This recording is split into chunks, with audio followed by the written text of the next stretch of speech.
Breaking news చూస్తున్నాం. తాజ్ మహల్ కు bomb బెదిరింపు వచ్చింది.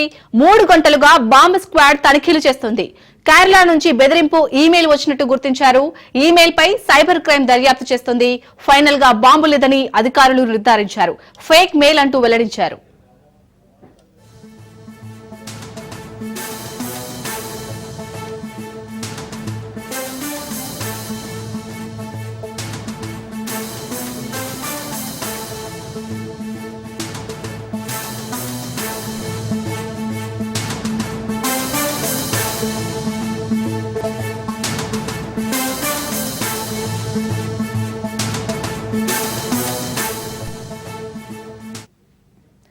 తాజ్ మహల్ కు బాంబు బెదిరింపు మెయిల్ వచ్చింది.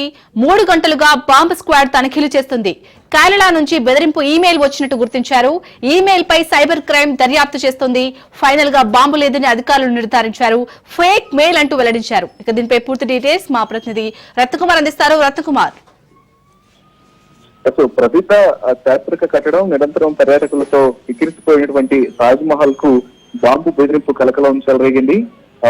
తాజ్ మహల్ లో బాంబు పెట్టాము అన్నట్టు కూడా కొంతమంది ఆగంతకులు ఫోన్ చేసి స్థానికంగా ఉన్నటువంటి పోలీసులకు చెప్పడంతో ఒక్కసారిగా ఆ పోలీసులు అప్రమత్తమయ్యారు. ఇమీడియట్ గా తాజ్ మహల్ పరిసర ప్రాంతాల్లో ఎక్కడికక్కడ రక్షణ వ్యవస్థను కట్టడిస్తూ చేయడంతో పాటు బాంబు స్క్వాడ్ల సాయంతో పూర్తిగా తాజ్ మహల్ పరిసర ప్రాంతాలన్నింటినీ కూడా దాదాపు 3 గంటల పాటు తనిఖీలు చేయడం జరిగింది. అయితే ఆ 3 గంటల పాటు తనిఖీలు చేసిన అనంతరం అక్కడ ఎటువంటి బాంబు అనేది లేదనేటువంటి విషయాన్ని కూడా కన్ఫర్మ్ చేశారు. అయితే కేరళ నుంచి బెదిరింపు ఈమెయిల్ అనేది వచ్చినట్లు కూడా గుర్తించడం జరిగింది.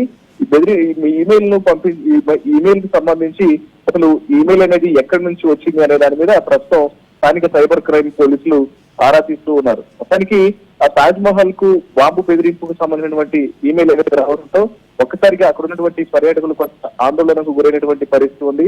అయితే 3 గంటల పాటు బాంబు స్క్వాడ్ పూర్తిగా అక్కడ తనిఖీలు చేశారు. పోలీసులు ఈలోగానే అక్కడ ఎటువంటి ఇబ్బందికరమైన పరిస్థితి తలెత్తకుండా కొంత రక్షణ వ్యవస్థను సెక్యూరిటీ పరమైనటువంటి జాగ్రత్తలు తీసుకోవడంతో ఇటువంటి ఆందోళనకరమైనటువంటి పరిస్థితుల నుంచి కొంత కొద్దిసేపట్లోనే ఊపిరి పీల్చుకున్నటువంటి పరిస్థితి ఉంది. ఇక 3 గంటల అనంతరం తనిఖీల తర్వాత అక్కడ బాంబు లేదని తేల్చడంతో ఇప్పుడు ఈమెయిల్ పైన వచ్చినటువంటి ఎవరు ఆ ఆగంతకులు అప్పనా లేదంటే ఎవరన్నా వాంటెడ్లీ చేశారా, అసలు ఎందుకు ఈమెయిల్ అనేది పంపించాల్సి వచ్చిందనే దాని మీద వచ్చినటువంటి ఈ ఐపీ అడ్రస్ పట్టుకొని నిందితులను పట్టుకునేటువంటి ప్రయత్నాలు చేస్తున్నారు.